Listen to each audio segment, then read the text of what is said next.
Doctrine and Covenants 6 through 9. Martin Harris is out. Oliver Cowdery's in.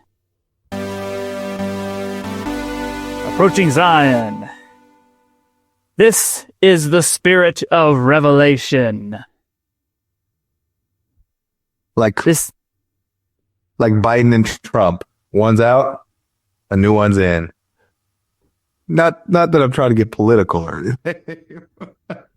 Yeah, not that you're trying to get political. You're just talking about the most controversial subjects of the day.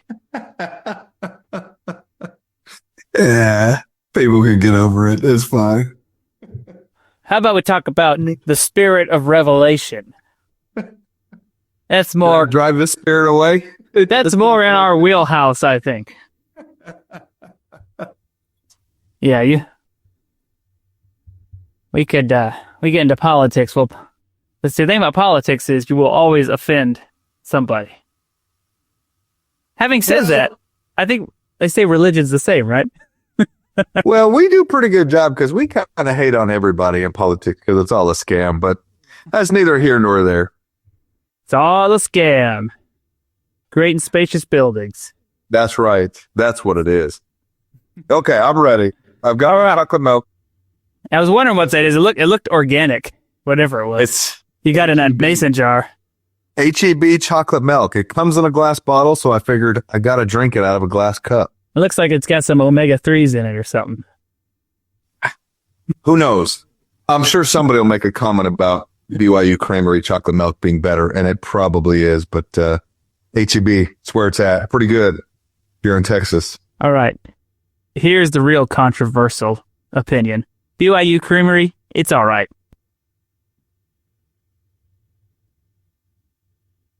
Elaborate. Their ice cream is dynamite, bro. Their ice cream is really good. It's good. I wouldn't say it's that ice cream is good. It's not the best. That's what I'm saying. I don't think anyone says it's the best. Everyone's acting like this is the ice cream of the second coming. Like, well, consider the facts. You have nothing but like 19 and 20-year-old kids running everything in that place, and somehow they still produce and sell and make pretty good ice cream and milk. To be fair, it's not exactly Bluebell country, so. Well, okay, I'm not going to fight that. I'm not going to argue that. That's a different conversation. All right. Let us know in the comments. BYU Creamery. Is it all it's cracked up to be? Yes or no? These are the important issues of the day. Okay. Spirit of revelation. Martin's out. Oliver's in. Okay, that's the big news. That's the happenings of the day. And section 6 starts with a revelation to Oliver Cowdery. And it starts very much like section 4. Now, section 4, I believe, was to Joseph Smith Sr. Yep. Section 6 is to Oliver Cowdery. So, Oliver Cowdery shows up on the scene, seemingly out of nowhere. He's a seeker of truth. He hears about, like, Joseph Smith and angels, and he's like, he's into it. He's like, I want to know more about this. So he goes, meets Joseph Smith, and Joseph Smith's like, he's like, finally, a kindred spirit, like someone I can work with.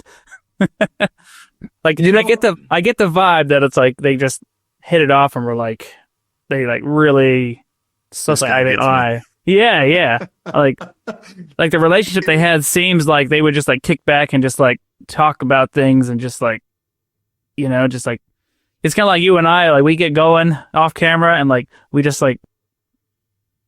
keep tossing the ball back and forth, right? And like building off the other's thoughts. And it is what allows us to end up at some pretty profound and amazing places at times. But the process of getting there, I think that's where we lose a lot of people, and they think we're insane. We have to wander through some pretty wild wilderness before we actually get to the places that make a lot of sense. But that's actually what this section 6 says they are to do. Like, it actually says to admonish each other. No doubt. No, that's true. That's so, like, true. Like the Lord's saying, like, this is like an inspired friendship. Like, you're like, you're supposed to like be able to throw ideas at each other and have the other one either confirm, validate the inspiration, or like admonish why that could or could not be a correct interpretation of doctrine. So what I was wondering though, kind of in preparation for these sections, like I was thinking about the fact that Martin Harris, who I know we give him a hard time, good dude though. I mean, to be by any measure of today, we started off last episode putting him down, but we also built him up quite a bit. We did. We gave him a lot of credit, and he deserves a lot of credit. But it was making me think, like the fact that Martin could check out and Oliver checks in, clearly the hand of the Lord is in that as well. But when you look at what was going on just in general in that area where you had so many real, like genuine seekers of truth, and it makes me think, like, how do we get that culture back? Like, because it's not as if that was just always the case. Like, there had been hundreds of years before that where you didn't have people with this real fervor and desire to say, what is the Lord's church? Where is the New Testament? Well, that's not exactly true. That was going on. Like, that's what led up to the Restoration and the whole like exodus from, colonizing the Americas and all that. Well, you're right. I guess what I mean is, why do we not still see that level of interest today?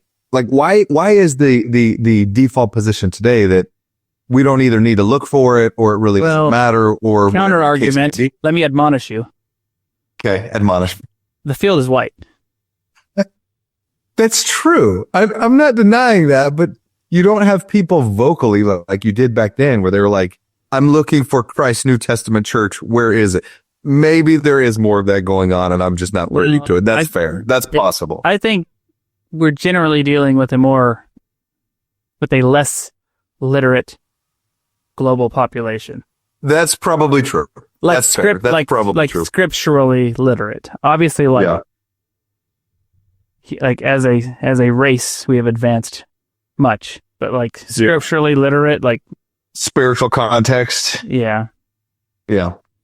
Well, you just don't see people sitting around as much in their homes and having these great debates about where Christ's New Testament church is today on the earth. Yeah. Like, why isn't it? Well, that's because if they ask the question, it points to the Mormons and they're like, ugh. That can't jump to that road.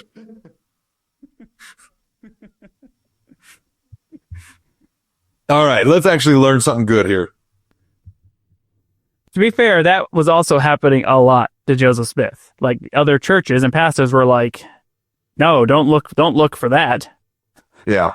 It's just I think we just got all the good ones already. Like, they went out, they basically took every righteous person from Europe and did mass immigration in the United States and left Europe to just kind of wither away in its secular beliefs.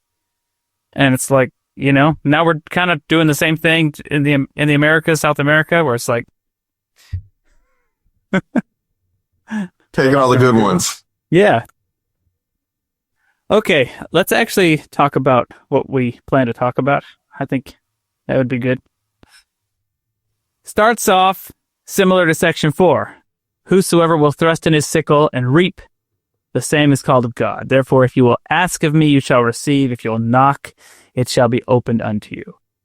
So the beauty here is that everyone is called if you have the desire. That's the message. That's why we're getting repeats of the same revelation to multiple people, because the call, many are called, right? And if you desire, you can also be chosen, right? That's the message. But it's not the calling itself is not all of it. We're all called. Everyone's called. Those, right? But if we have to have the desire and we have to thrust our sickle and reap. Okay, we have to ask and knock. Right? There's steps, there's qualifications beyond the desire and beyond the call. So that's the message here. There's a work to be done, and we can come and do it. We're called, but we gotta show up to work, and we gotta put in the 8 to 5. Yeah, that's what we were talking about before we started recording, was just the idea of, not just thrusting in your sickle, but actually reaping, like putting the sweat equity in. And again, not that that's what saves you. We are saved by grace, and we've got a whole gospel mysteries podcast on that, but your efforts do matter. And it's not your efforts compared to somebody else's efforts. It's your efforts compared to you. And are you actually giving what you can give, right? That's the whole widow's mite parable. Like, give what you can give your all that you have to the Lord. And if you're doing that, well, then he clearly lays out here to Oliver the rewards and the blessings for doing that, but that's how we've got to be. We can't be the Sunday LDS Mormons, where it's like, we go to church on Sunday, we commune with everybody, we have a good time, and we go home and we feel good. But then the rest of the week, we allow whatever it is that takes up our time and preoccupies us to fill the measure of our day. Like, that can't be the point of what we're doing.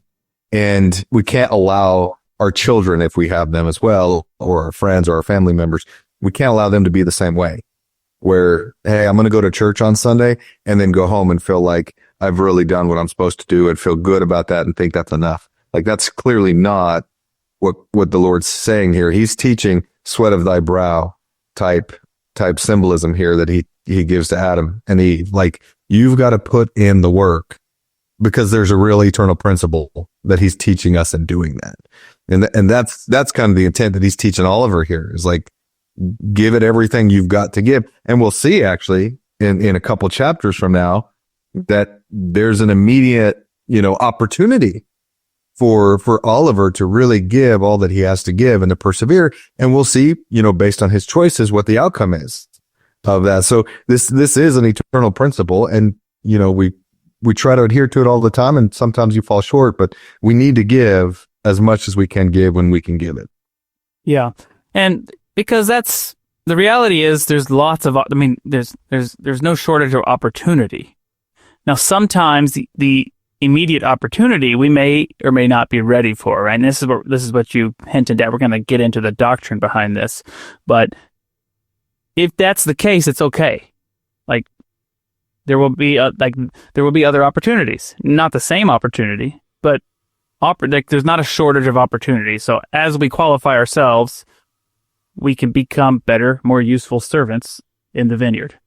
Well, and part of the point too is, when you thrust in your sickle and reap, if you're new to this, like if you're asked to do something that you have not done before, chances are you're going to fail. And that's okay. The Lord does not expect us to get it right the first time, every time. That's not the point. And so you're going to be asked to do things, or you're going to try to fulfill, a certain calling or respond to a prompting you've received, and you're going to mess it up. You're going to fail. And that's okay. That's an opportunity to learn and to grow. And so the next time you go to do it, you'll have some experience and some wisdom that you didn't have before. But, I can't think of how many times I hear people say, I can't do this, or I can't do that. I'm just not capable of that, or that's not part of who I am.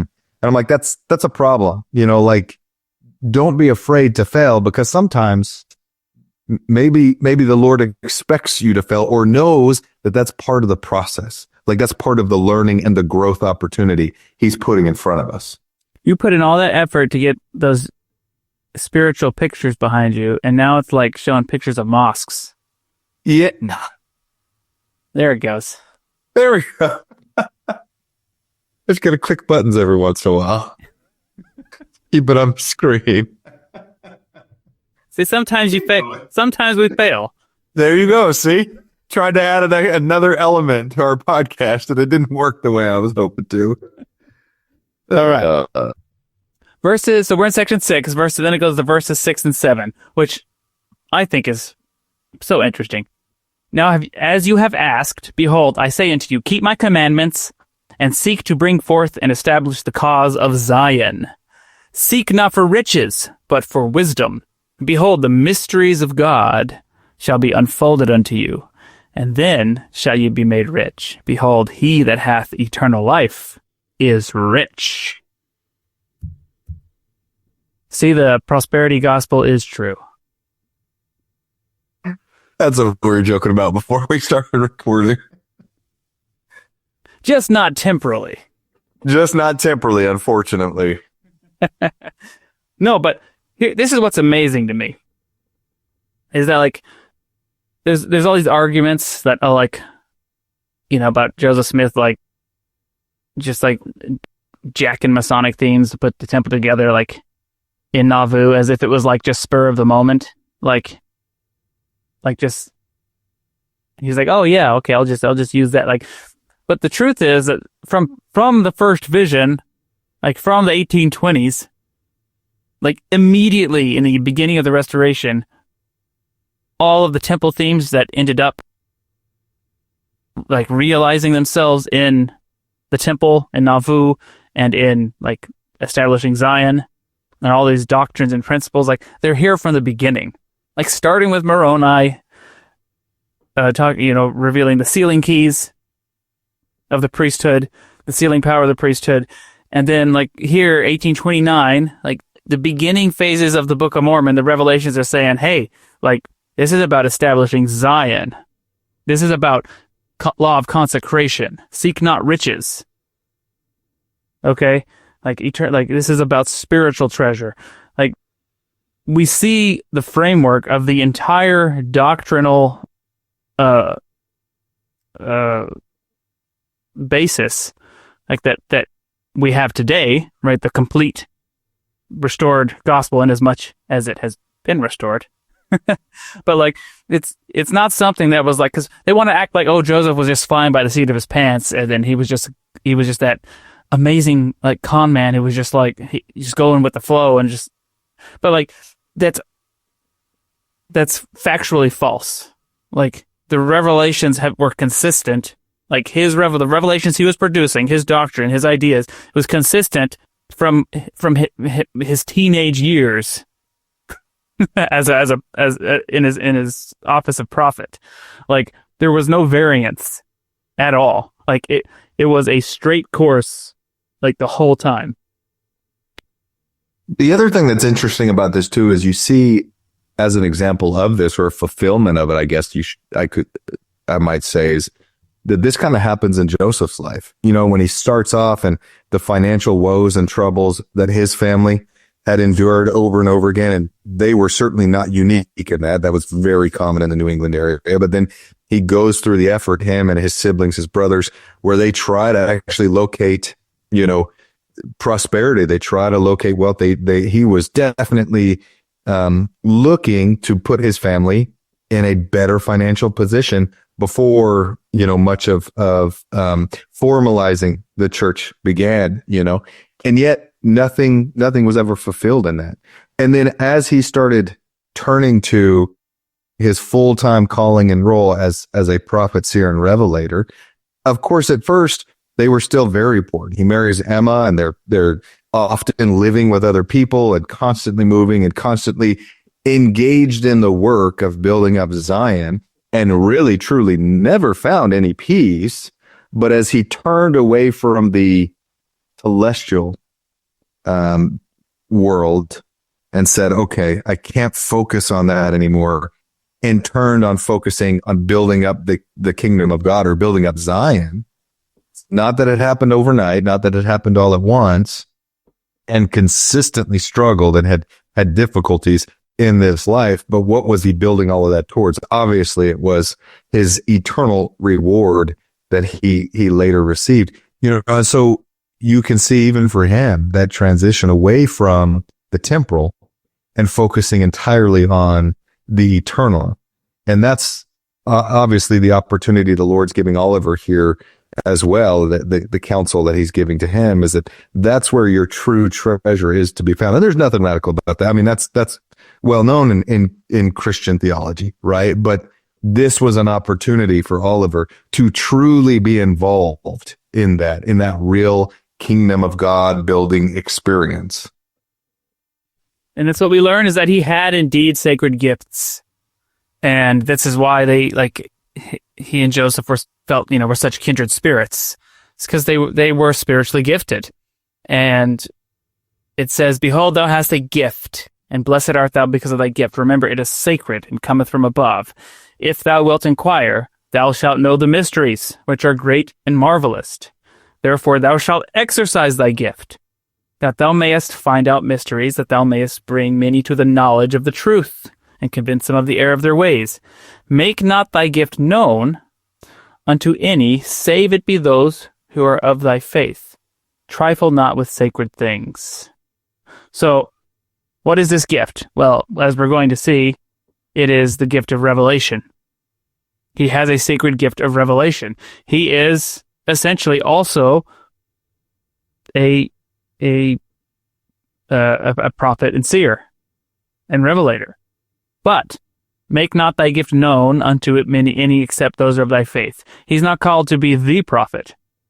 He's called to be, right, essentially an apostle, like under or alongside of Joseph Smith. So that's an important distinction. But as we're going to see and we're going to get into, like, this is no small thing. Like, Oliver Cowdery, as we get into this, he was supposed to have a much, much more significant role in the restoration. And he kind of floundered this opportunity. But, like, the Lord is acknowledging his potential and his capacity and his gifts and saying, like, hey, like, there's a lot more to come with this. Like, you can develop this, and, like, you're going to be given revelations and things that are equally as sacred as what Joseph Smith is producing.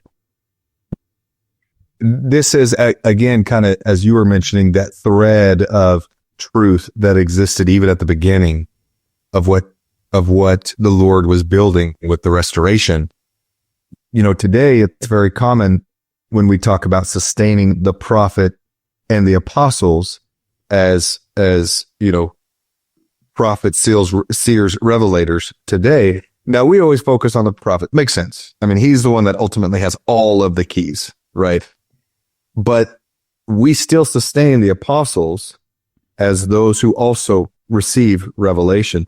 And even back then, I mean, even back in this early day, before the church even was formally organized, you see that same thread exist where Oliver was being called and set up to perform that function and that role as someone who could also receive revelation for the Lord. You know, there are pieces of the restoration happening before I think Joseph and Oliver even understood that the restoration was occurring. Like, it was happening before anything was even formally organized. Maybe Joseph understood some more of it that wasn't really documented, or he didn't let on. I don't know. I doubt it. He was probably growing, you know, like piece by piece as well.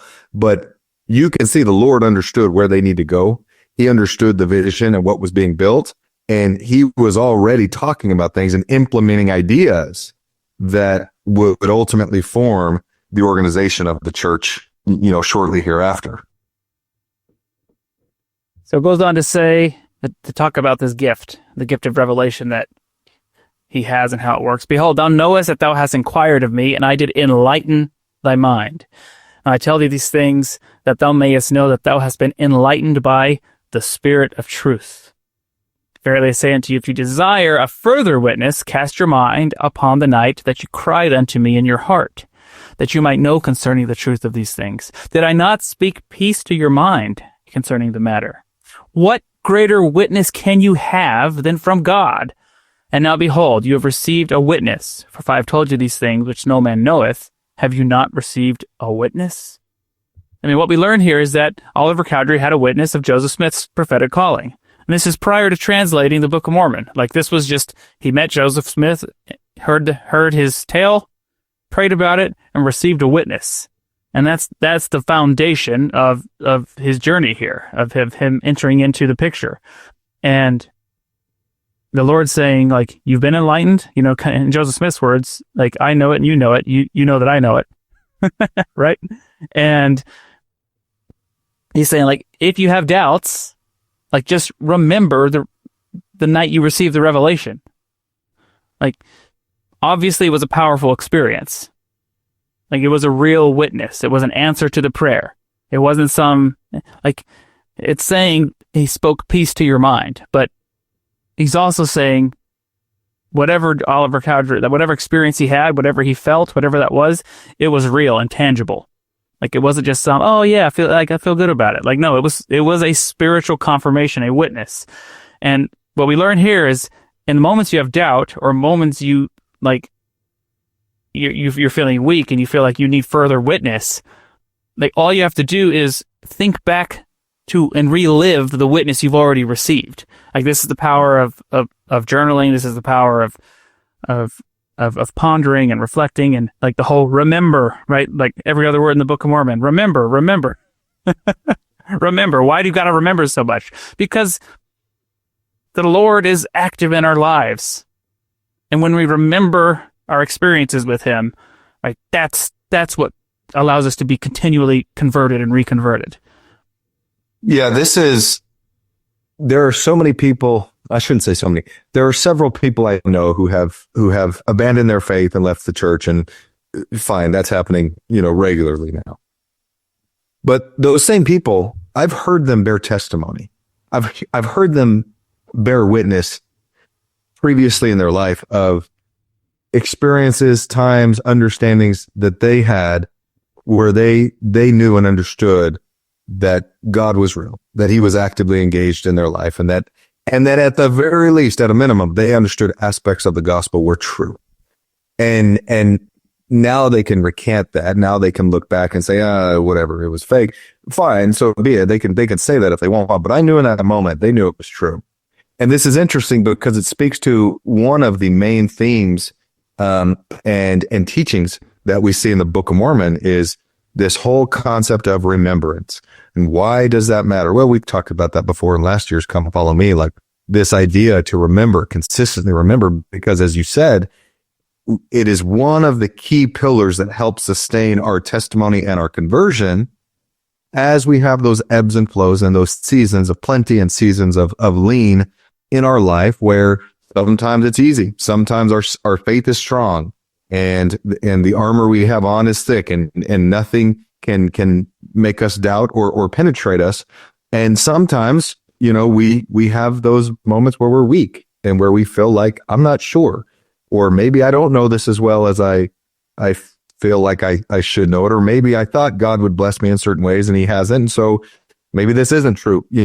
That whole idea of remembering and that callback and that understanding is so critical to helping sustain us and building that deep reservoir and that well that we can draw on when we do have those difficult moments.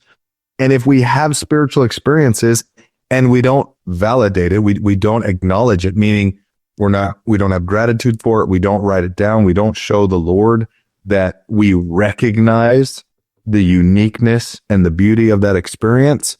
And if we just go about our day and just move on as if it really wasn't that big of a deal, then it doesn't get internalized. We don't institutionalize it into our faith and our understanding of the Lord.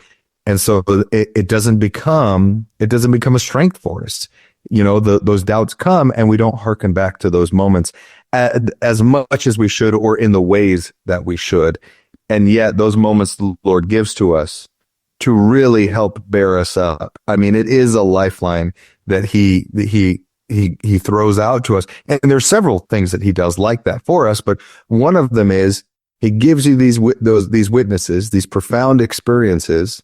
And if you draw on those appropriately and you help nourish and keep those experiences living and flourishing in your heart and in your mind, well, then they can really help sustain you when times get difficult. But I think what happens far too often is those that choose to abandon their faith, they, as we talked about previously, they rationalize it. They throw it away. They start to make excuses for it. And they don't have that beautiful gratitude and simplicity of faith to say, I understand what the Lord gave me. I understand what I received. I don't deserve it, but by grace I received it. And I'm so thankful for it. And I act in accordance with that witness that I've received. That's the tragedy, is that people receive these witnesses and then they rationalize it away. and justify leaving and abandoning their faith. And that's terrible. Whereas the Lord's giving the antidote here to Oliver, like recall those things, ponder and think on them, and it will help sustain your doubts. I think there's also a lesson here of the proper order, the proper way of entering into the gospel and progressing in the gospel. Because Oliver Cowdery, he was not satisfied with borrowed light. He was not just going to go and take it on faith that Joseph Smith was a prophet. He needed his own confirmation. And that's correct. Like, that's the right thing to do. Like, we're not a religion of blind faith. Okay? We're not that kind of cult, okay? Like, we do not want people going on blind faith because that's not a sufficient foundation for any kind of actual spiritual growth. Like, it's not going to get you there. And we want people to have personal, real, powerful experiences receiving confirmation of the restoration, confirmation of the restoration of priesthood, confirmation of the reality of the restoration of the Lord's church on the earth. Like, this isn't something like our message is not believe. Our message is know for yourself. Like, that's the message our missionaries go out and do. Like, first lesson, Joseph Smith, pray to know it's true. Book of Mormon, pray to know it's true. You need to know. Okay? If you just believe it's true, or you just go along with it because you're raised in the Utah bubble and it's, where it's actually convenient to go along with it, like, that's not enough. It's not good. Like, that's not what the Lord wants. The Lord wants us first to have a powerful, real witness of these things and then build on that so that we can go back to it and use that as our firm foundation. It is extremely profound that there are such subtle differences, but very empowering differences in the way that the world seeks to help us progress and to graduate, and the way that the Lord works to help us progress and to graduate in wisdom and in knowledge. The world is completely okay and fine with deferring knowledge or wisdom to others who have expertise. It's completely okay living in the realm of academics and borrowing knowledge and understanding from others who have gone out and done certain things or performed certain tasks. And there's no issue with that at all. Now, in the Lord's way, you can borrow light for a season. It is okay to listen to others, to feel of their spirit, to hear their message and their story, and to be touched by that. But the only way to truly succeed and to progress in the Lord's kingdom is not to regurgitate that which you have heard other people declare. It is to obtain for yourself as an individual son or daughter of God a unique witness and conversion that the Lord provided for you in a unique way because you are a unique individual to Him. No conversion is the same. Of course, it shouldn't be that way. And that is what truly creates that ability to withstand the adversary and the ways of the world and to truly overcome the world, is by developing those unique personal experiences with the Lord. I think that's what you're saying is, in our faith, we are absolutely not telling people believe Dylan or believe Nathan or believe the prophet. What we are saying is, if truth is being taught, the Spirit will tell you truth is being taught, and you can at least have that initial recognition. Hey, there's something here. There's light here. There's truth here, or there's something that I want to explore more of. But ultimately, it's on you to go and explore that and to receive a witness for yourself.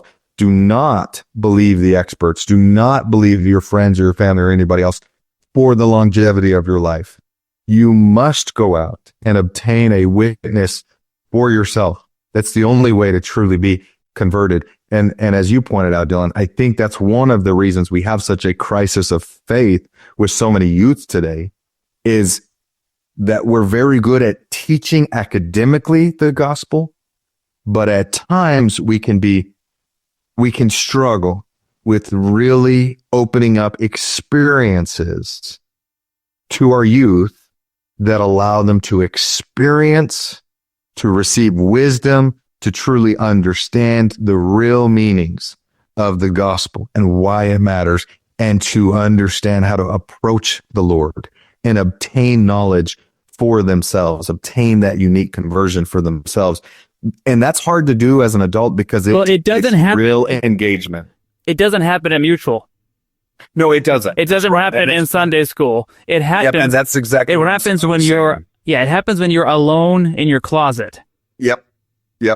And it takes real effort from a leader or from a parent, and ultimately, ideally, it should be the parents in the child's life, but it takes real engagement and purposeful communication and purposeful opportunities that expose your children to these environments where they can really start to receive the Spirit in their lives and start to learn how to commune with the Lord. I mean, that takes a lot of work because you're not going to get it right at first.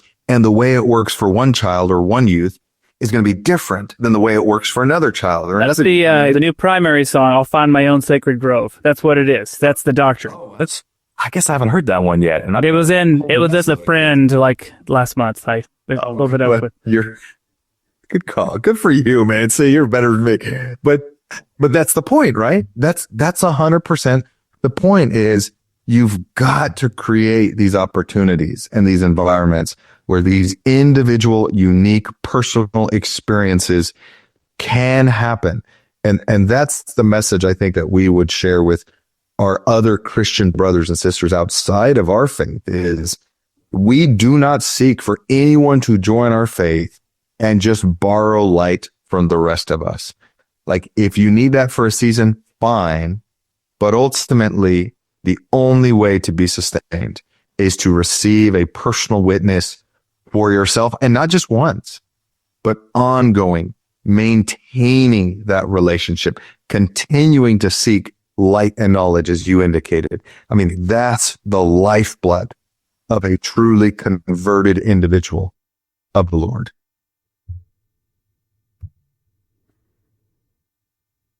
Okay. Now we go on with this gift of revelation that Oliver Cowdery has, and we see how his gift of revelation is actually tied to the gift of translation as well. And I'm going to probably end up getting on my soapbox a little bit about translation here, but bear with me.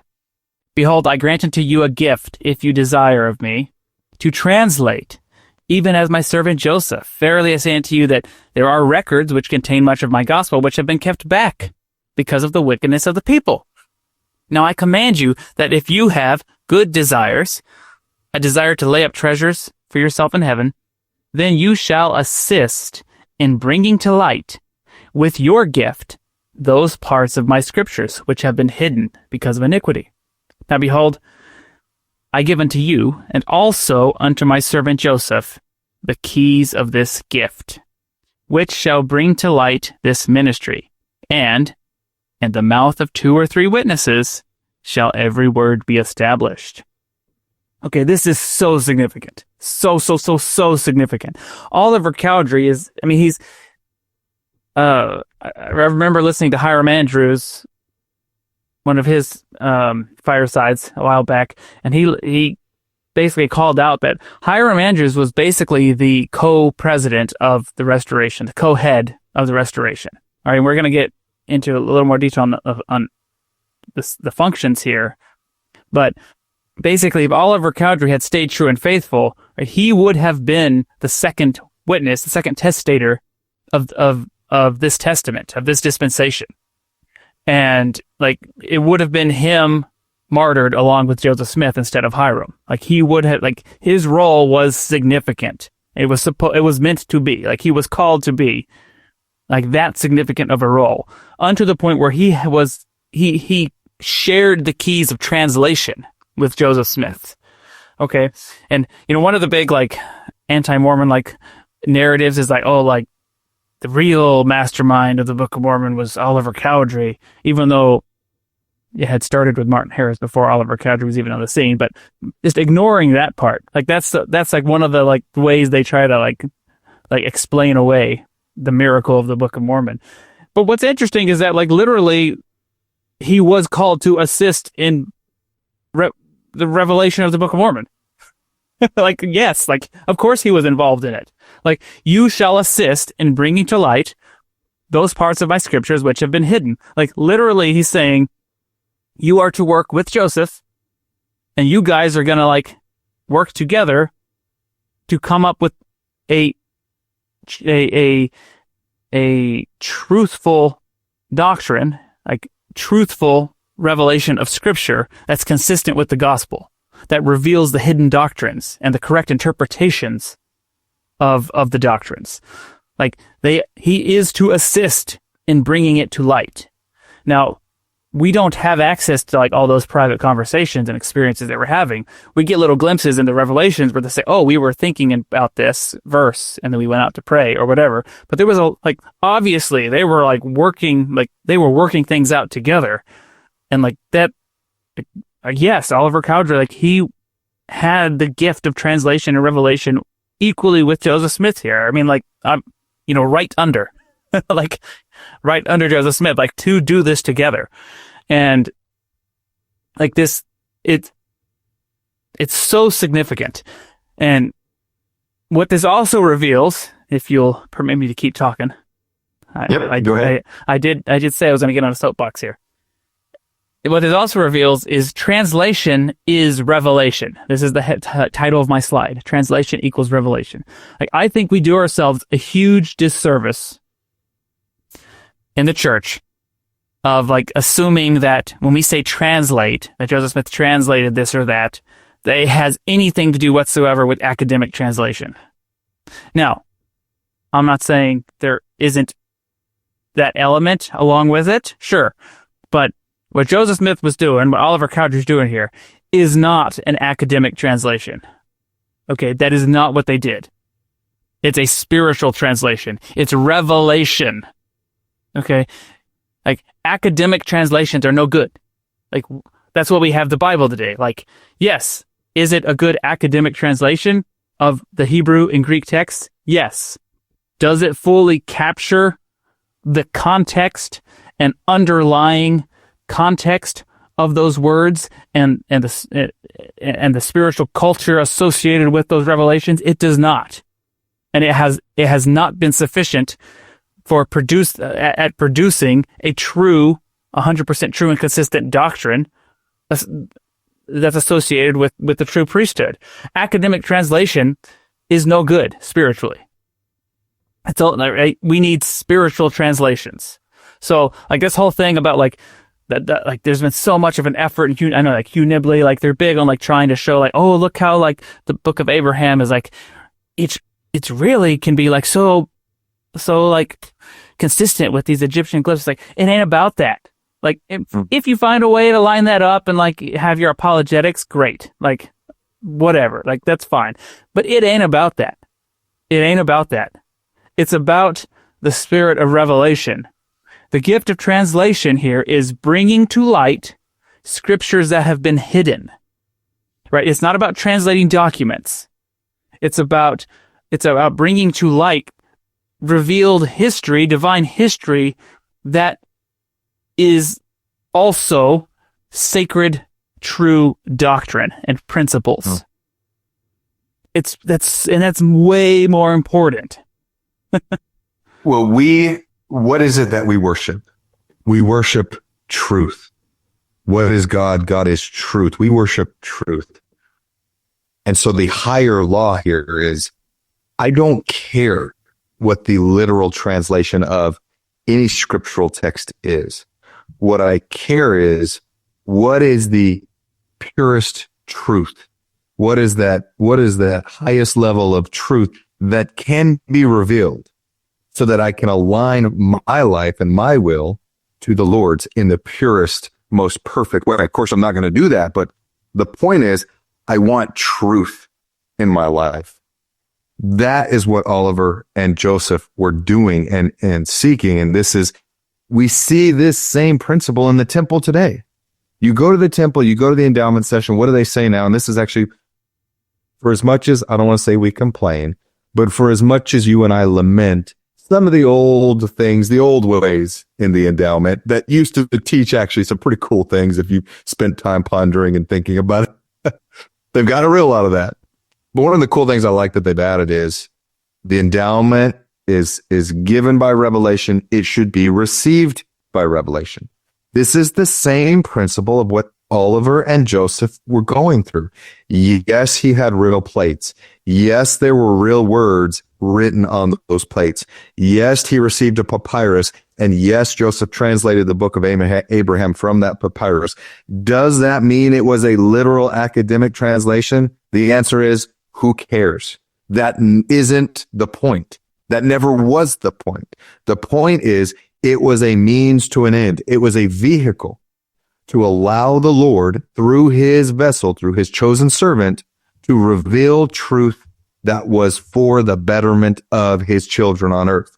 That's what matters. And that's what Oliver's being given here. That's what the Lord is showing him here, is that your ability to translate, your ability to reveal, is your ability to bring truth and light to the world. And that's all we care about.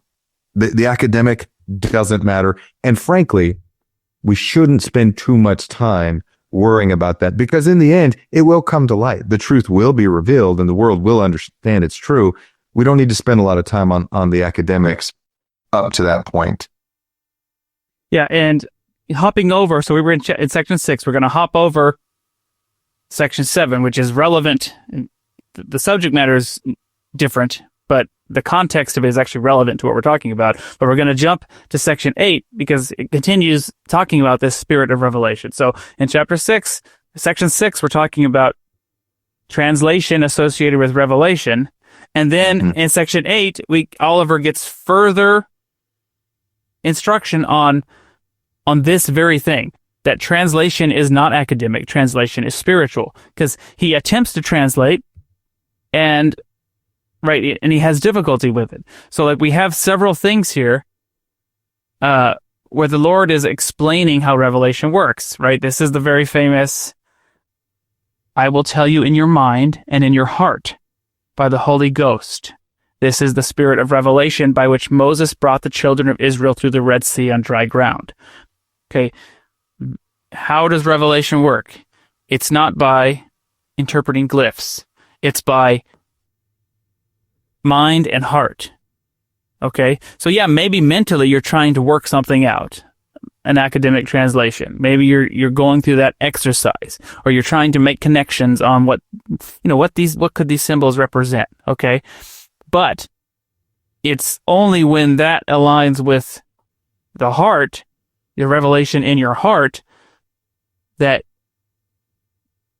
something goes down on the paper. Okay, I think it was a Stick of Joseph podcast. Dave Butler he made the comment. There's an argument to be made that a translation is only correct if you capture the original understanding. So he said there's an argument to be made that the Bible's never been translated, because even though the words have been translated, they have not been translated in a way that 100% accurately reveals the intent and the contextual and doctrinal understanding behind them. And that's what translations is about. It's not about the words that come out of it. It's about context and understanding behind them. That's true spiritual translation. Okay? And there's a whole nother branch and rant we can go down about how symbolic history and narrative over truth, and how history can be presented symbolically. So it does scriptural history doesn't have to be 100% literal. Like there can be poetic license, like visionary, literary license in order to correctly portray spiritual truths. Okay, not that the history didn't happen, but the way prophets present it is much more visionary. It's much more poetic. It serves much greater purpose than just a history, right? They're telling history to capture context and culture and understanding and deeper understandings. But like it's not like you'll receive knowledge. You'll receive knowledge concerning parts of my scripture which have been spoken by the manifestation of my spirit. The translation, the keys of translation is it about knowledge? Yes. It's about understanding the words? Yes. But as it pertains to manifestations of the Spirit, doctrine, principles, the gospel, okay? Not just academic translation, right? That alone is not sufficient. And if you were to err towards one side or the other, you should err away from secular academic translation towards spiritual understanding. That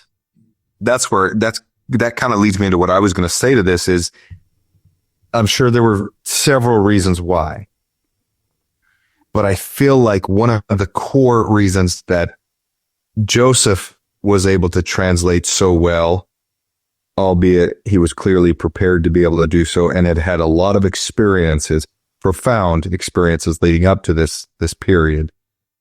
But one of the reasons Joseph was able to translate so well is we were talking before for the podcast about just how smart Oliver Cowdery really was.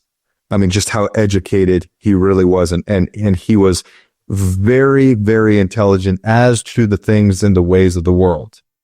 There's value in that. There's good that can be had. Well, arguably the entire lectures on faith were written by Oliver Cowdery, which was the original doctrine of the Doctrine and Covenants. Yeah. Well, and so he was clearly smart. I mean, and very intelligent. But I almost wonder if, especially when it came to this desire, and his heart was in the right place, he wanted to be able to translate. But I wonder if one of the key things that maybe got in his way was the fact that he was trying to rely on intellect. Yes, he was trying to rely on intellect and the normal method.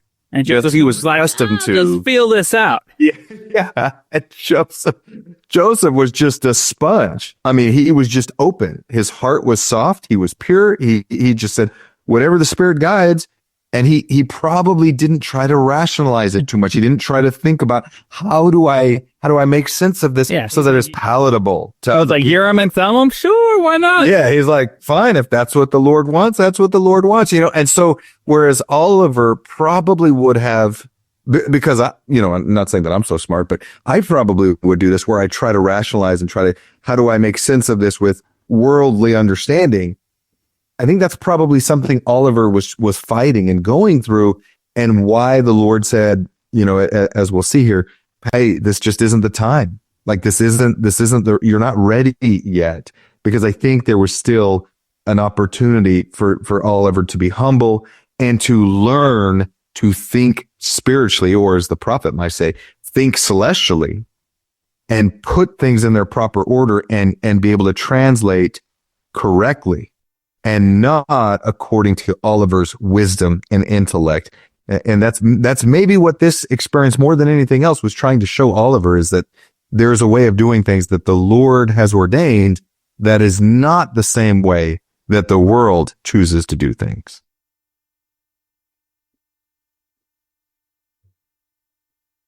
Okay, we're about to get into some amazing things that were new to me. I learned some new things here on this. The gift of Aaron.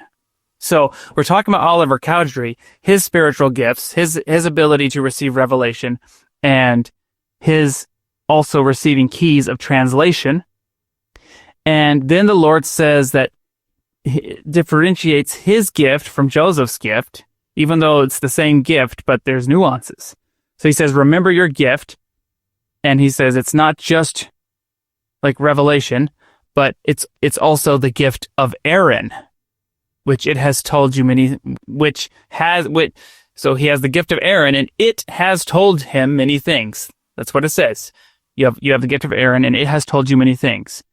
Behold, there is no other power, save it be the power of God, that can cause this gift of Aaron to be with you. Therefore, doubt not, for it is the gift of God, and you shall hold it in your hands, and do marvelous works, and no power shall be able to take it away out of your hands, for it is the work of God. So, this is really vague. Like, gift of Aaron, what is that? What is the gift of Aaron?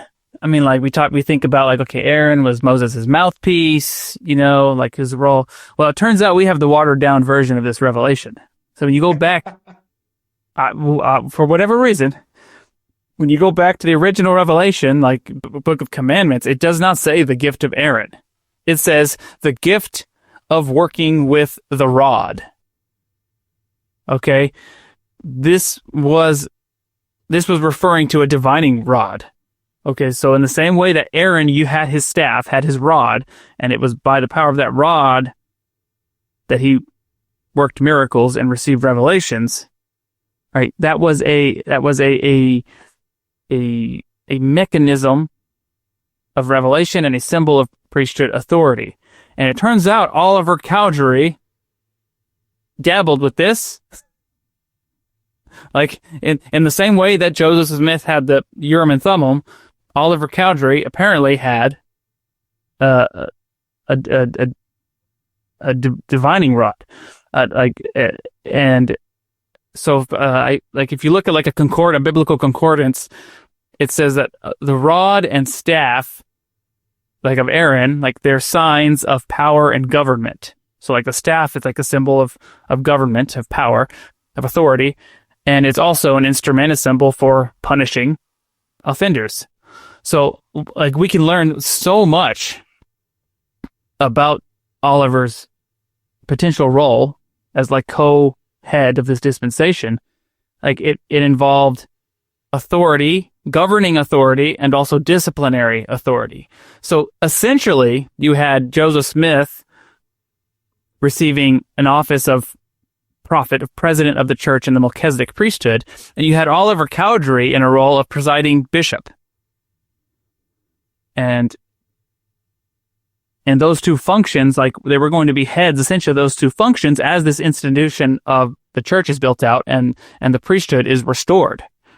And Oliver Cowdery, like, had already been experimenting with this gift of revelation and with this rod, and Joseph Smith confirmed that, yes, indeed, you have this gift, and the revelations you have received thus far from it are true. So keep at it. Like, keep using your gift. Like, and he says, behold, it has told you things. Like, this is something that has been going on, was already, like, and it was legitimate. So, like, he receives the warning, right? Use this gift, but trifle not with it. Like, do not use it inappropriately. Use it under proper direction. Use it under, right, the authority of Joseph Smith, who is called as prophet, of course, like everything in due order. But, like, this is just like, there's so many profound insights to gain from this symbolism of these sacred relics, of these objects that are being introduced here in the history of the church.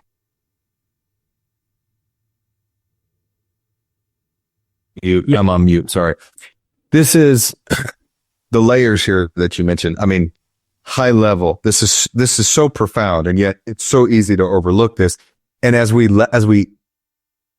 outline this, we'll be able to kind of explain why the revelation was maybe tweaked or adjusted a little bit after the fact.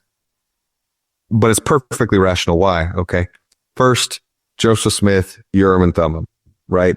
Very symbolic of, as you mentioned, kind of that Moses type figure, that patriarch role or that kind of high priest type role to be able to receive revelation, to be the Lord's mouthpiece.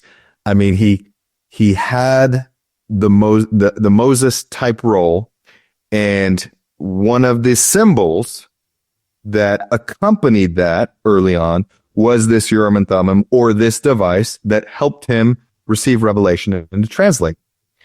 Now let's go another layer down. Aaron, Oliver is essentially Aaron of this dispensation. And what did he have? He had a rod just like Aaron had. And it helped him. It was a symbol of what the Lord was calling him to do. And through this, he was able to receive revelation and to translate. Okay, interesting. So we see this parallel between Moses and Aaron and the devices that they had. Okay, so what's up with these devices? Like, why? Well, one of the things that we talked about before we started recording that I thought was actually extremely profound is we actually see that these mechanisms, these symbols, these devices were used to help translate and reveal early on, but dissipated as Joseph and Oliver actually formally received the priesthood. They didn't have that yet. What these devices symbolized was an ordination or a calling from the Lord. It helped them in their early days to receive and to have faith, because the Lord's talking about faith here, to have the faith sufficient to receive the revelation that they were seeking. But this is actually preparatory and a precursor to them receiving the priesthood that would then allow them. Yeah, creating the institution of the priesthood. Yeah. And then they no longer need to rely on these devices, these symbols anymore, because now they directly were given this power and this authority. Now, why the change in the scripture? Why does that matter? Well, because ultimately, once the priesthood was received and once the church was institutionalized, so to speak, that early symbolism of, the rod, so to speak, didn't really matter as much. Now, as far as I'm concerned, they could have left the wording there, and it's perfectly rational. It makes perfect sense. Wouldn't have been anything. But by choosing to broaden the scope to say, look, he has this ability or this power of Aaron, this gift of Aaron. Ultimately, what did the rod symbolize? This ability to receive revelation and to translate and be, Joseph was 1A, Oliver was 1B. He was right there. He was the Aaron type figure of this dispensation. And so that was more of the focus as time went by, because they didn't continue to use those devices. They didn't need to. They had formally been ordained and received the power and authority of God on the earth that had been restored. And so I understand that for posterity's sake, for long-term sake, why they changed the wording. But having the original text actually explains a lot about the symbolism, the restoration of what the Lord was doing, this parallelism between Moses and Aaron and Joseph and Oliver. Like, it actually really helps establish a lot, as you mentioned earlier, about, kind of this thread of the temple, of the priesthood, of the restoration, even in the early days that may not have been fully known and understood, but how this was all pointing to the restoration of all things, the priesthood, the temple, the endowment, all these things that Moses and Aaron had as well. It's just beautiful to be able to connect all those dots and see it's the same thing that happened previously in Old Testament times, same thing happening with Joseph and Oliver. Well, restoration of all things is very profound. Okay. Like, this is something I've come to understand, but the restoration of all things means that in this dispensation, we are going to go through the entire timeline and like symbolic representation of events of all the previous dispensations. Like, that's what restoration of all things means. So everything that the Lord has done, like from Adam to Jesus, like, is going to happen again in some symbolic form. Okay, that's what this dispensation is about. It's a second witness to everything that has already happened. Okay, so starting with Joseph Smith and the Sacred Grove, that's an Adam Garden of Eden experience. We go into translation, and now we have now we're seeing like a Moses and Aaron experience, right? Obviously the whole Exodus narrative happens. You could argue First Vision is also a Mount Sinai experience, right? And then we go into like Nauvoo and establishing Zion, like Enoch. Like that's got to happen. We go into Nauvoo and there's the whole like polygamy thing, like Abraham. There's a restoration of all that. Like these are all second witnesses of the truthfulness of those prophets, of the reality, of the truthfulness of their prophetic callings and the biblical histories and everything we have of that. Okay, and then we go through to Malachi and all the sealing promises. Obviously, Moroni and the Book of Mormon all ties into that. And we're leading up to the coming of Christ, which would be the New Testament, which he came and reigned. Like that's going to happen again. Okay, so like the final dispensation is like a symbolic representation, a rehashing of all the true dispensation heads. Oops, got my mic over there. All the true dispensation heads and everything that the Lord has done up to this point. Like it's the restoration of all things that the Lord has done. Yeah. And not only has that been prophesied of, but we see that through this process, and as you said, this second witness, why does that matter? Well, first, Christ was very specific. I've not come to destroy. He hasn't come to destroy the law. He did not come to destroy the things, the righteous things that were done before his initial voyage to earth, so to speak. He came to fulfill. Now, all of the truth, that's the right way to put it. All of the truth that had been revealed before Christ is being restored as part of the restoration. And as a second witness, all of these things are being restored to point to what? To the return of Christ. See, even his return is a second witness that all things have been fulfilled, that all things are true, and that all truth is once again on the earth. He came once, and now he's coming twice. Why is he coming twice? Well, he's kind of a second witness of himself. You know, the fact that he's even returning, you can see this replay in the restoration of all truth that has been revealed previously in the Old and New Testament, leading up to ultimately the return of Christ, in which Zion will rule and reign this time as all things are fulfilled in one dispensation. Like that's extremely profound that you can see all of these witnesses happening once again. And it's a further witness to me anyway, just how guided and how instrumental the Lord's hand is in everything that Joseph and in this case Oliver were doing in preparation for that second return. And this is one of the reasons why the early saints were so vocal about and looking so forward to the return of Christ and building Zion. And it, not that we aren't that way today in the church, but I don't know that we talk about it and we have that zeal for it and that fervor for it in such real terms like the early saints did. But they understood, like, we are restoring all of these things for what? So that Christ can then come once again. Like, he can also be restored. You know, like that's the amazing thing, is like they understood these second witnesses all needed to take place in order for Christ to come. And I think maybe we've got to get kind of back to that place that they were in looking forward to and being realistic about, we do these things because we know Christ is coming once again. Yeah. So power to translate, again, trifle not with these things, but the promise here is that they will have the power to receive knowledge from all the ancient records which have been hid up, that are sacred. All those ancient records, so not just the Book of Mormon, but other ancient records as well. So we often think about, like, well, when are these records going to come out? When are we going to find them? When are they going to be given? Well, a lot of this has already happened, and we just don't think about it right, because we're still in this mindset of, in order to translate, you got to find some plates in the ground. That's not true. That's not the case. Okay. How do I know that? Because Joseph Smith translated the Bible, and he didn't find some new records hidden in the ground to translate the Bible.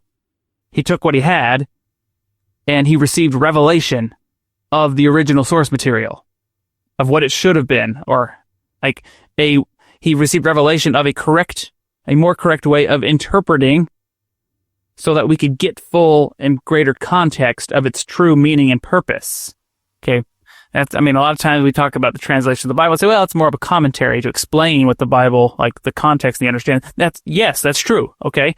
But like, that's what translation means, right? It's a spiritual translation to get correct understanding out of it.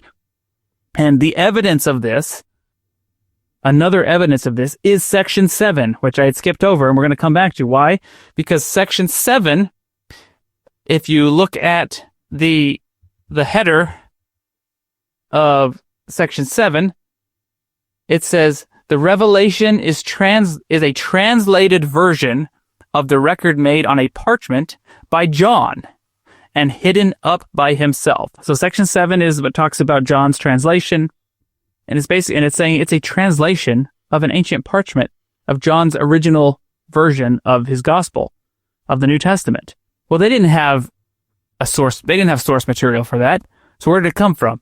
It came from a vision. It came from revelation. Okay, translation is revelation.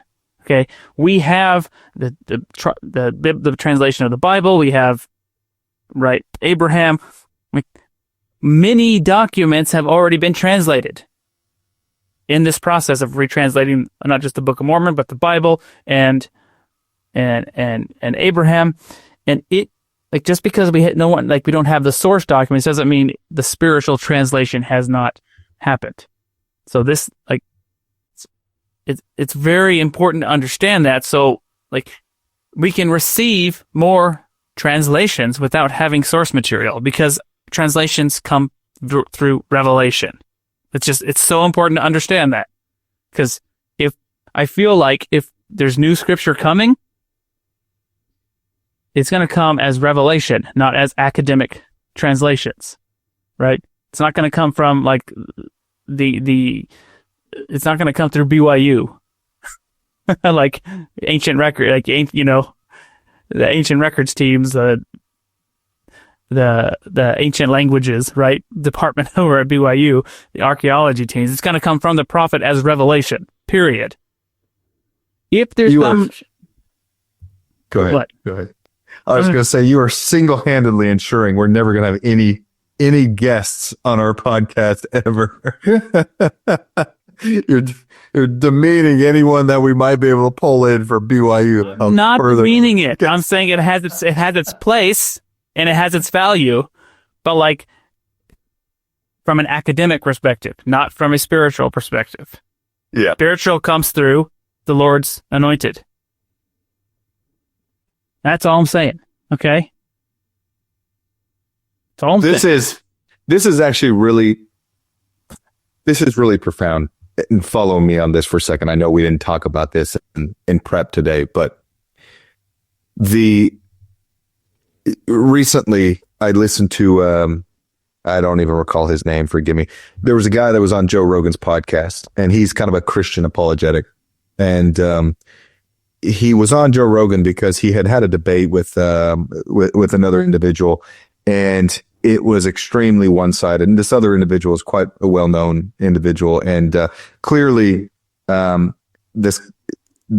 gentleman this guy was debating, this Christian apologist was debating, was clearly not prepared. He got in over his head and didn't realize that this Christian knew a lot of the history, and he knew, academically he was prepared, and he had a lot of facts, and he had a lot of understanding.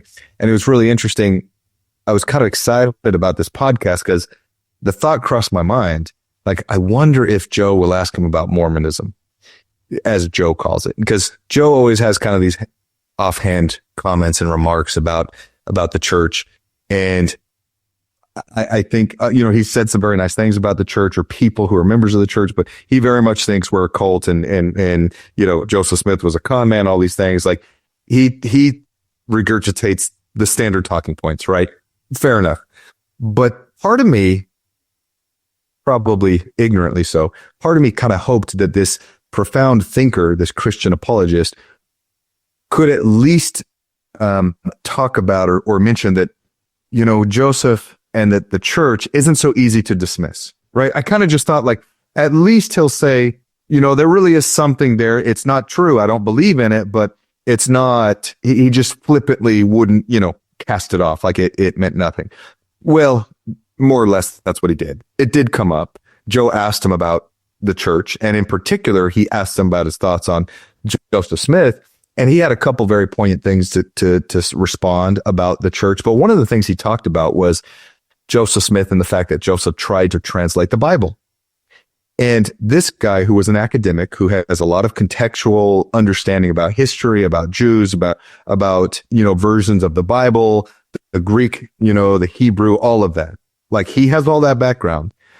His complaint against Joseph was his translation of the Bible was not very good, meaning with his context of the temporal things, he looked at what Joseph was translating, said, based on my knowledge and my understanding of history, this is a poor translation.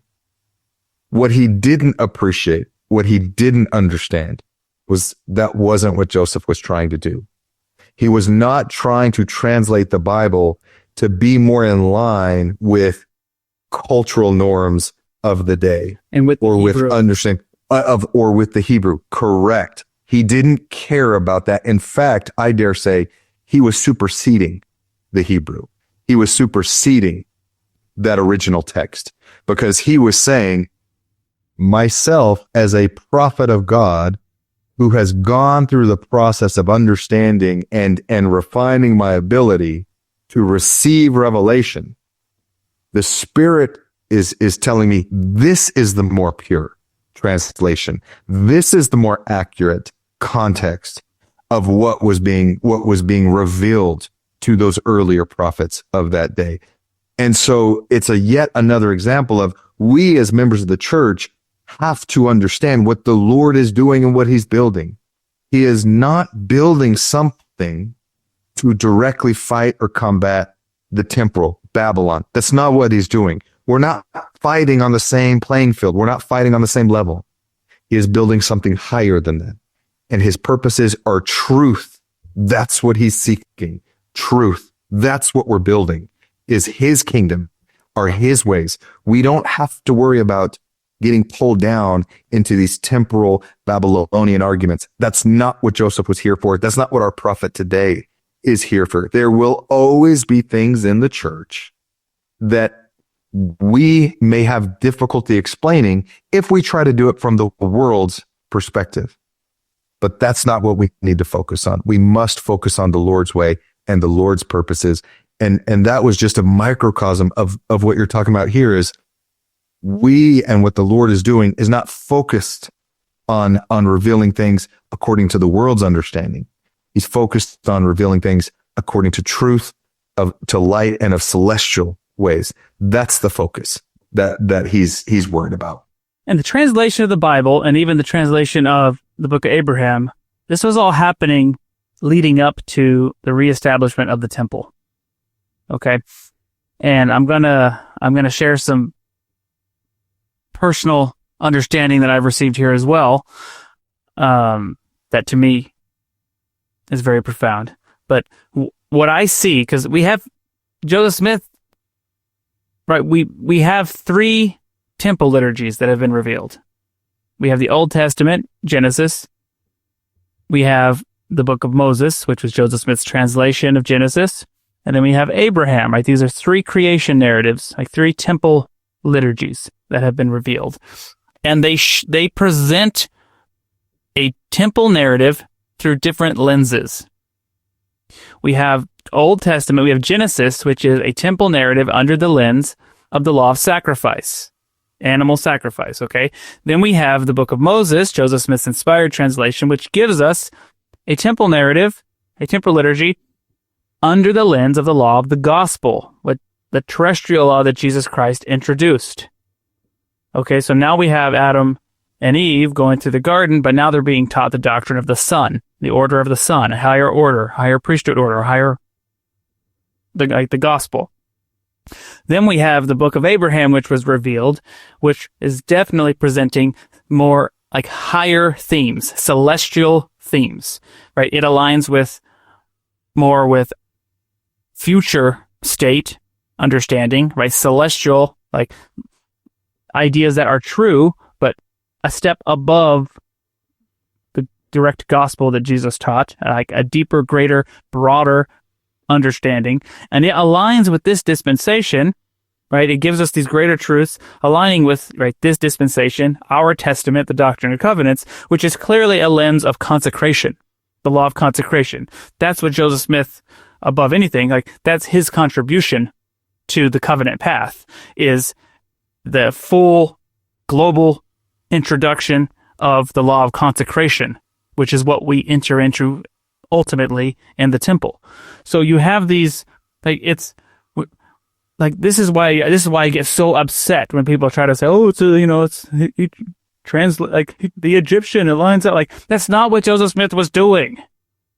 Joseph Smith, he was restoring, like, orders of the priesthood, right? It's so much bigger and greater than some kind of academic translation. Like, that's not his gift of translation, is not that. And it should not even be compared to that. It hurts us so much that that's the word we use, because that's what it makes people think about. But that's so much greater than that. You get me all worked up here. I'm sorry, that wasn't mine.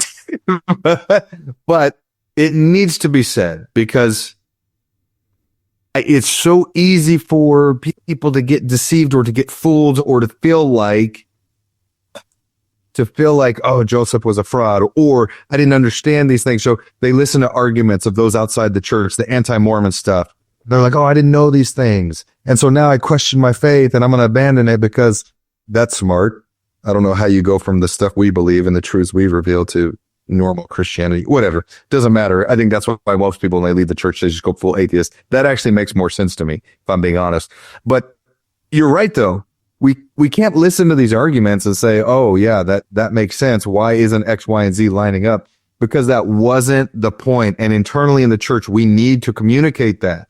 Joseph was not seeking to reveal it in a way that was academic or that justifies our temporal limited understanding. That wasn't the point. Yeah, he's not a prophet of Babylon that came up to the university temple system. That's right. Like we got plenty of that in the world. Like you can go get your, how many academic translations of the Bible do we have now? Like 1 million. Yeah. Okay. Like you got plenty. Like that's not how the Lord does things. Mm-hmm. Okay. The Lord is so much above that. And that's what we see. I mean, that's what we see in what is being revealed is Joseph is essentially taking the fast pass, the shortcut to saying, here's what people have interpreted today. Here's the truth so far as we understand it today. And what did the Lord do? The Lord said, hey, we're going to elevate this. We're going to take it way higher than just what people understand and what people have received today. I'm going to give you pure doctrine. And that's what we see coming from Joseph. Whether or not people believe that, that's a different story. They have to receive that witness for themselves. But that's what Joseph was focused on. He wasn't focused on the academic. He wasn't focused on that literal translation. He was saying, what's the purest doctrine here? And that's what I want to get in the hands of the saints. Yep. All right. So we'll just run through section 7 here a little bit. It's real short, but it's just it's that inspired translation of this revelation given to John the Beloved, that he will receive his request to be translated to continue his ministry on the earth. So the Lord grants him the request, and then he kind of side-eyes Peter, and he's like, Peter's like, do better, Peter. Peter's like, what the heck? Like, that was an option? And Peter's just like, or the Lord goes to Peter and he's like, so if he wants to stay on the earth forever, like, what's it to you? What is that to thee, Peter? Like, what's the problem, Peter? And Peter's like, I didn't even know that was an option. Like you should have give us some choices before you asked us. But the Lord says, look, you desired a speedy resurrection, first resurrection, you desired an immediate place in the kingdom. And that was fine. That's a good request. I ain't got nothing against it. However, I kind of like what John's thinking, like a little bit better. Like, I kind of dig it, right? And he's desired that he might do more, a greater work. Well, what he's saying is, well, John was more focused on bringing others into the kingdom, where Peter was thinking more along the lines of participating within the kingdom. Okay, so he's saying that's fine, that's good, but like aren't you fishermen? Shouldn't you be like fishers of men? Isn't that the whole concept we were talking about? But he says, okay, so John will be a ministering angel to minister for those who shall be heirs of salvation on the earth. And where am I going? Wrong way. Oh, I lost where's my other? Okay, I got things out of order. Sorry. And then but then he says to Peter, I will make thee a minister for him, for John, and for thy brother James. And unto you three will I give this power and the keys of the ministry until I come. So that really got my brain, my cogs turning. I was like, okay, Peter will be a minister for the other two, like they're the first presidency, they're receiving the keys. And so I realized this is talking about kind of that threefold pillar of the church, like the threefold mission, however you say it, where Peter is being called over the church, the priesthood organization of the church, like the kingdom. Okay. John is being called to preaching the gospel. And that leaves James. I don't have any doctrinal scriptural evidence for this, but that would leave James over more of salvation of the dead. Okay. So that's my little mind blown, like the doctrine of the roles of presidency, how their pillars, the mission of the church is kind of divided among them that we practice today within our organizations. That's actually, you can see the revelation here on how Christ was setting up his first presidency with Peter, James, and John. So that was just kind of my another little mind blower that I had when I was reading this. Good times. It's so poor Peter. I feel so bad. He just, after everything that had been going on and he had his ups and downs and, just all of the trials and difficulties. And then he was going to be called to lead everything after Christ was, out for good this time. I'm like, hey, it's on you now. And then poor Peter, this last opportunity, the Lord's like, sorry, man, John had a better desire than you. I just feel for him because he was such a good guy. But at times, maybe didn't see his lens wasn't wide enough. He didn't see the bigger picture as often as maybe the Lord wanted him to. But that's okay. Everything was still good for Peter. Everything was still okay for him. But the Lord was clearly using this opportunity to teach him. There's a broader goal here. There's something bigger going on. And Peter missed out on that a little bit. Peter missed out on the bigger vision. Well, someone had to do it, right? Somebody did. That's true. I mean, he could have stayed with John. I'm sure the Lord. Someone had to go on and have the keys over the kingdom, be the. There's no doubt. There's no doubt. But it is actually a good lesson for us because we can be like Peter sometimes, where we're being faithful, we feel like we're doing really good, we're studying, and we feel like we're seeing the picture. But if we're not open to the Spirit, we're not open to humility and allowing the Lord to broaden our view and vision, we can miss opportunities that might be the greater good, that might be the best thing we could be focused on. I think the takeaway here is it's not so much that John, I know it's what it says, but it's not so much that John's this, it's so much better. Really what he's saying is you need it all. It's not one or the other. There's these different functions that have to be happening. So a takeaway from us is we should be conscious of all angles of how the work happens and how we can be involved with it. And the Lord will use us according to our talents and our desires. Mm-hmm.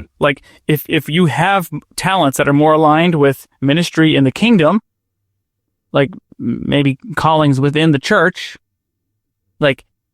okay, go use your talents there. If you have talents that are more aligned with preaching the gospel and ministry work, go use your talents there. If you have talents that are more aligned with salvation of the dead, temple, go use your talents there. If you're blessed with multiple talents, use them everywhere. Okay? That's the principle I take away from this. Like, it's okay if you align more with one than the other. Like, they're all necessary. Yeah. Like, but definitely, like, gathering of Israel, like, is the primary function of the gospel. Like, bringing souls to salvation. Like, that's the primary, that's the primary focus, right? Perfecting the saints can only happen when you get people in to the kingdom. Okay. So yes, it's important. It has to happen, but it can't happen if you're not proselytizing, if you're not doing temple work. Like, it can't happen. Well, and I think the Lord, because if you consider the situation too, where the Lord now was leaving the church and the work in the hands of others, he was essentially, you have to put first things first. I mean, all must be given an opportunity to accept the gospel. All must have their work performed for them. Like, what John was doing was the right preparatory step leading to the return of Christ in the future someday, right? Like, hey, this work has to be done. We've got to gather Israel before Christ can return. That's where John was focused on. And it's not that what Peter was focused on was wrong, but maybe it was, hey, put first things first. Maybe that's the lesson, is that the Lord was trying to show Peter, it's not wrong for you to want to come back and be with me. That's okay. But in order for me to return here, all of this work has to be done first. And John had a desire to perform that work in advance of ushering in the second coming of Christ. It's like me. Like, I have no interest of working with the youth. I was like, I'd rather work with adults who want to be there. But at the same time, it's like, well, if you don't work on the youth, like, who are going to be the adults in the church? Yeah. You know? So that's my rebuke, you know? I need to be admonished. Okay. Well, wrapping things up, Oliver attempts to do some translation, presumably with the rod of Aaron, the gift that he has. And he's not so successful, and he kind of just gives up, is basically the vibe that we get, right? Ollie no good. That's my slide here. Ollie no good. No good. But what the Lord says to him is, he basically, his gift of translation is going to be put on hold because he was not successful in translating. Not so much because he wasn't successful, but because he abandoned the attempt. He did not persevere in being successful in the calling. And, you know, maybe there was a timeline they were working towards. The Lord was like, you got to speed things up here. I don't know. But what it says here is that because you stopped trying and just went back to scribing for Joseph, like, we're just going to stick with that for now. Okay? Like, you can be involved in future translations. Like, you're not losing the gift, but, like, let's just go with what was working. Like, Joseph has enough gift of translation to go around for now. All right. But you start to see here, like, this is the spirit that kind of led, presumably, I'm thinking, my opinion, that kind of probably led Oliver Cowdery to kind of disassociate over time, is just that, like, he didn't have that perseverance, like, revelatory perseverance, like, to develop gifts beyond, like, as you're saying, he was stuck in that learned mindset of the world, the academic mindset, and he couldn't, like, he wasn't feeling it, and he just kind of gave up on it instead of, like, persevering in it. And that kind of led him to not making the most of his gifts. Well, he clearly had significant gifts, and he probably had grown accustomed to being able to easily utilize and implement those gifts. And now when something came along that really pushed him and forced him to stretch himself a little bit in ways that he wasn't accustomed to, I think that's right. I think he probably was a little bit frustrated and upset that he wasn't able to accomplish the goal at hand, because clearly he'd been able to do that at all stages of his life up until then. I mean, he had been very successful, very educated, very intelligent. And now all of a sudden he's trying to do something and he sees Joseph is doing this and probably thought and understood academically, I'm smarter than Joseph. Why am I having so much trouble? Why am I really struggling being able to do what Joseph seemingly is doing so easily, right? And then that, I think to your point, that really probably had a kind of a lasting impression on him that could have done one of two things. I mean, here's the crazy. Could have done one of two things. Either A, it could have really been utilized to humble him and to refine and change him in a way that would have made him even greater if he could have better coupled his intellect with humility and with reliance on the Lord and understanding the Lord's ways of revealing truth and of performing his work. Boy, he could have been even greater than what he could have imagined. But it seems like this slowly over time, this incident and others accompanying it kind of pushed him the other way. He allowed it to actually push himself away from the truth and the light and start to separate himself from the Lord and from Joseph. And that's, again, a lesson for us. Like, yeah, there's going to be times that we try to do things in the gospel and we fail and we don't succeed, or we see other people doing something. They make a promise like, do this and you'll receive the same revelation, the same understanding. And then we try it and it's like, that's just not coming to me in the same way. And then we allow that to push us away from the light and the truth instead of using it to improve ourselves and to draw closer to the Lord. And that's the opportunity Oliver had. And seemingly he didn't maybe take advantage of that opportunity the way that he could have. And the Lord tells him as much, like, you don't understand the process well enough. Like, this is the other, like, famous revelation on Revelation. He's like, you don't get it. Like, it's not just ask and it's this like supernatural thing that like suddenly you understand, like, It's not magic. Yeah, it's not magic. Like, this is a process. Like, you study it out in your mind, then you ask if it's right, and then I will cause your bosom shall burn within you, and you feel it's right. Okay, in your mind and in your heart. Right. This is same revelation we were told. The other section, your mind and heart.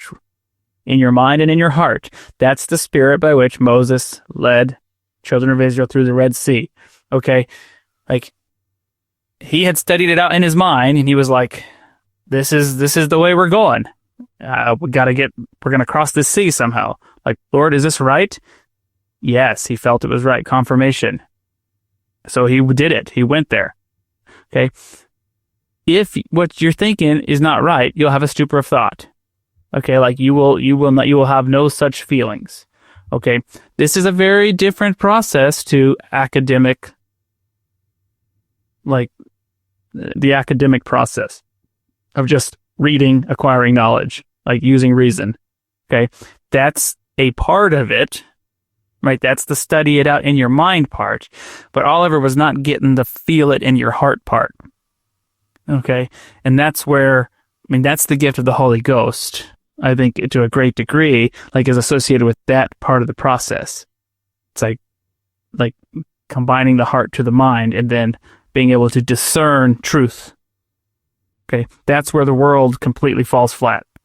The world can give you some knowledge, but it is completely fails in the spirit of truth in the heart.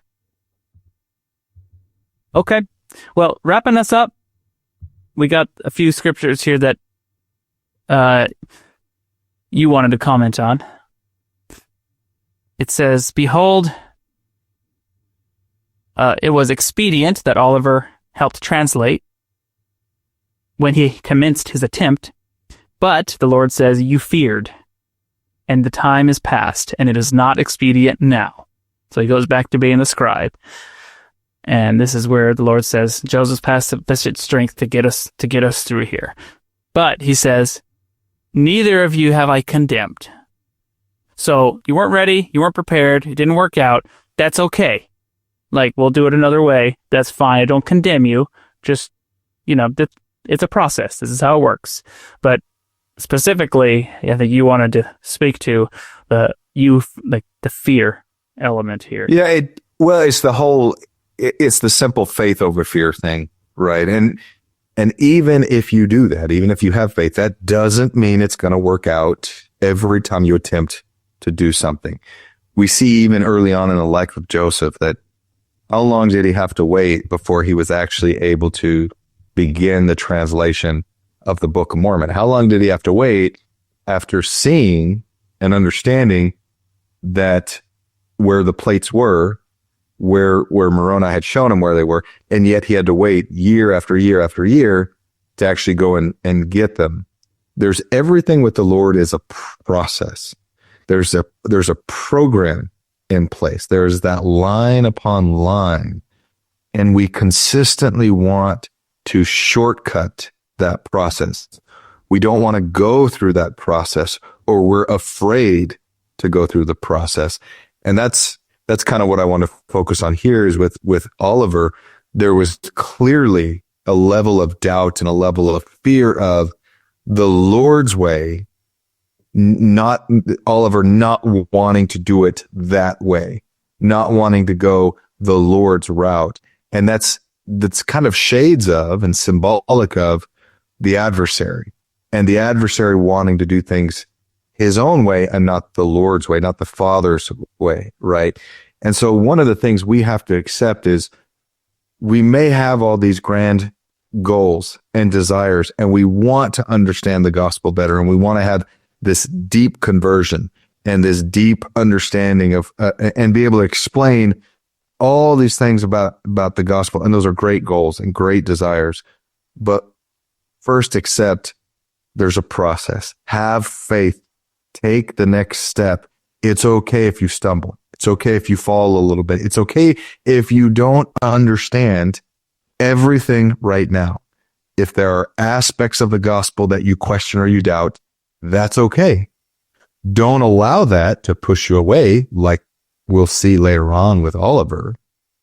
But use that to say, I'm going to keep walking forward in faith, and I'm going to trust in the Lord to reveal these truths to me, to reveal understanding to me, to be able to accept the doubts that I have or the things I don't understand. I'm going to wait on the Lord, knowing that if I study, if I go after it, if I seek out truth and want to understand the mysteries, that the Lord will reveal them to you. Don't be afraid of these things that you don't know. Don't be afraid of the pushback and the questions and the prodding of those outside of the church, those that are anti against the church. That's okay. Don't worry about things. Don't focus on them. There are answers to all of your doubts, all of your fears, all of your questions, but keep walking forward in faith. And if you truly seek those answers, as we talked about early on in this lesson, as you ask, as you seek, as you knock, you will find those answers. And, you know, one of the things Dylan and I have been we consistently are shocked and surprised with as we've really walked this journey of wanting to understand, of wanting to gain insight, of wanting to learn more of the ways of the Father.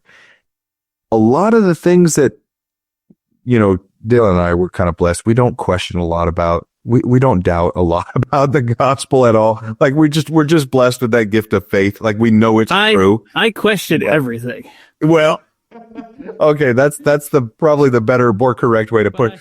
But I don't doubt that we don't doubt the truth, but the questioning in a genuine way, in a loving way of, Father, I want to understand. I want to know these things. And we have been just time and again amazed at how line upon line, little by little, the Lord consistently reveals bits of truth that we then are able to connect and put together, and things we had no insight into at one time. Not that we understand it all, but we have such a greater understanding, appreciation, and honestly, just profound amazement of how true all of these things really are and how beautifully everything really does fit together. I mean, it's so astounding that as you walk that road, that covenant path, that disciple's path, if you do it the right way, the Lord will continue to reveal truths to you that you can't even begin to imagine today. And that's my testimony that, not that I try to be too critical of others or Oliver in this case, because without him, he was pretty instrumental in very significant events of the restoration. But unfortunately, at a time, he did allow himself to get deceived and to fall away. Now, eventually he came back, but what did he miss out on? As we mentioned, he was meant to be like the second witness. He was meant to be hand in hand with Joseph through thick and thin, through all of it, and receive that assurance, that eternal reward that would have been guaranteed to him. Yeah. And because of his choices, that wasn't as guaranteed at certain points in his life, and that's our testimonies. Keep walking forward in faith. Allow the doubts to be there, but don't dwell on them. Keep moving forward and allow the Lord to reveal truth line upon line to you. Yeah, and to borrow some words from Alma, once you find the desire, meaning once you find a passion for the doctrine, for the gospel, once it becomes delicious to you, that's when the heavens open. And that's when things start getting poured out upon you. But you have to find the passion. It has to become part of your daily thoughts, right? You have to have that thirst, right? This is Alma 32, right? This is that process of acquiring knowledge, right? You have to get to the point where it's delicious to you and you're hungry for it. I'm going to jump back to section 6, I think this is, and just end. We just talked about how fear was, prohibitive of Oliver's faith. Well, in section 6, he was told, fear not, right? And this is actually directed to the flock, all of us, right? Fear not, little flock. I love that. Fear not, little flock. Do good. Let earth and hell combine against you. Wow. Okay, that's the message, right? That's the message of the gospel. Do good. Let earth and hell combine against you. And if we do such, we will be built on the rock against which they cannot prevail. And the Lord tells us, if we're built on that rock, he will not condemn us. Behold, I do not condemn you. Go your ways and sin no more. Perform with soberness the work which I have commanded you. Fear not, little flock. Do good. Let earth and hell combine against you. That's the attitude we have to have. And that's our witness, that as we attempt to do so, the heavens will open, revelation will come, blessings will be poured out upon us, and those who have eternal life are rich. Share that name of Jesus Christ. Amen. Amen.